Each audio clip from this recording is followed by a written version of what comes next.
Hello दोस्तों, यदि ऐसा सवाल त्रिकोणमिति में आ जाए और उसके है इसको सिद्ध करने के लिए तो इस तरह के सवाल को आप सिद्ध कैसे करेंगे तो चलिए जानते हैं। उससे पहले यदि आप हमारे चैनल पर नए आए हुए हैं तो चैनल को सब्सक्राइब और वीडियो को लाइक और अपने दोस्तों में वीडियो शेयर ज़रूर करें। तो चलिए जानते हैं इस तरह के क्वेश्चन को हम सिद्ध कैसे करते हैं। तो सबसे पहले जो दिया हुआ है उसको हम लिख लेंगे।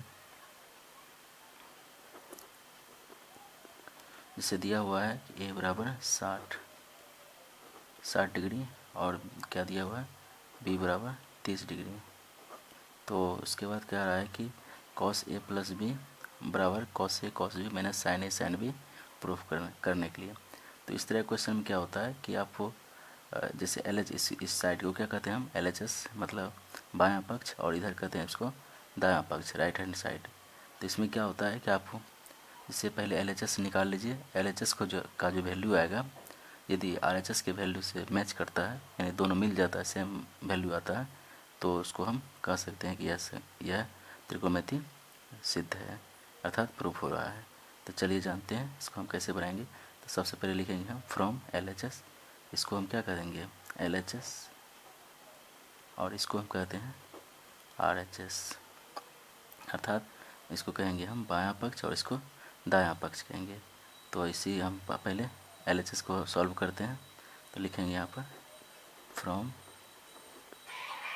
L H S. तो एल एच एस में क्या दिया हुआ है कॉस ए प्लस बी। तो कॉस और यहाँ पे ए का वैल्यू कितना दिया हुआ है ए है 60 और बी कितना है 30। तो यहाँ पे हम लिख लेंगे कॉस ए की जगह पर है 60 तो लिखेंगे हम 60 डिग्री प्लस बी की जगह क्या है 30 तो 30 डिग्री लिखेंगे। अब देखिए 60 30 कितना हो गया 90। तो कॉस 90 और कॉस 90 का हम वैल्यू जानते हैं कितना होता है कॉस 90 0। अब देखिए यहाँ पे इसलिए कि यहाँ पे यदि हम इसका सॉल्यूशन यदि करते हैं तो इस तरह का वो वैल्यू कभी नहीं आएगा, इसलिए कि यहाँ पे वैल्यू दिया हुआ है ए और बी का वैल्यू दिया हुआ है इसलिए इस तरह का वैल्यू नहीं आएगा।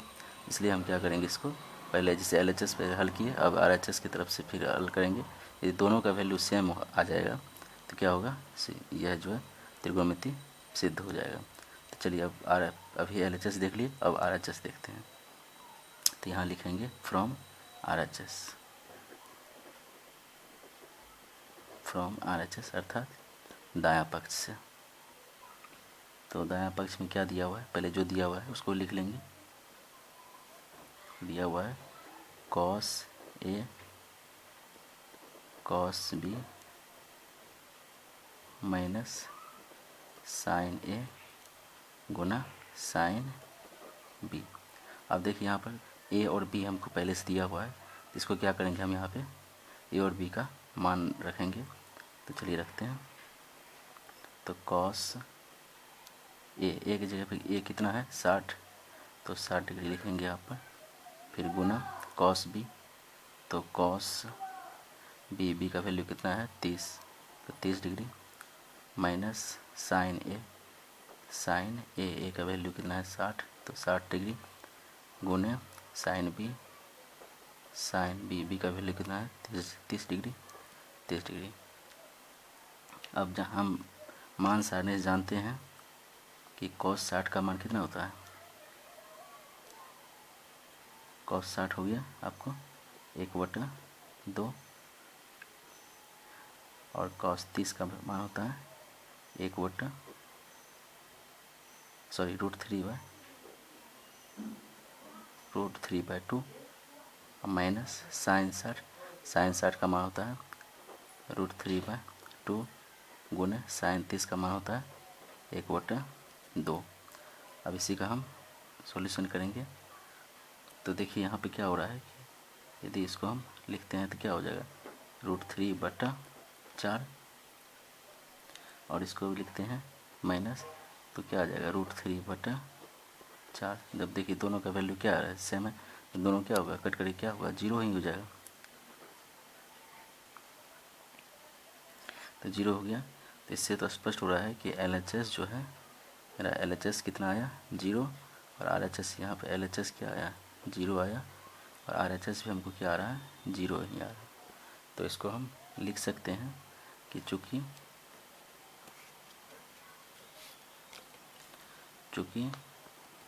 LHS बराबर क्या है RHS, इसीलिए क्या होगा कि cos A प्लस B बराबर कितना होगा cos A Guna cos B minus sin A Guna sin B। Proved. तो इस तरह से आप यदि ऐसा क्वेश्चन आ जाए तो आप बड़ी आसानी के साथ इसको LHS और RHS अलग अलग सॉल्व करके अलग अलग इसका मान निकाल करके आप इस तरह के क्वेश्चन को हल कर सकते हैं। यदि वीडियो पसंद आए तो चैनल को सब्सक्राइब और लाइक शेयर ज़रूर करें। वीडियो देखने के लिए धन्यवाद।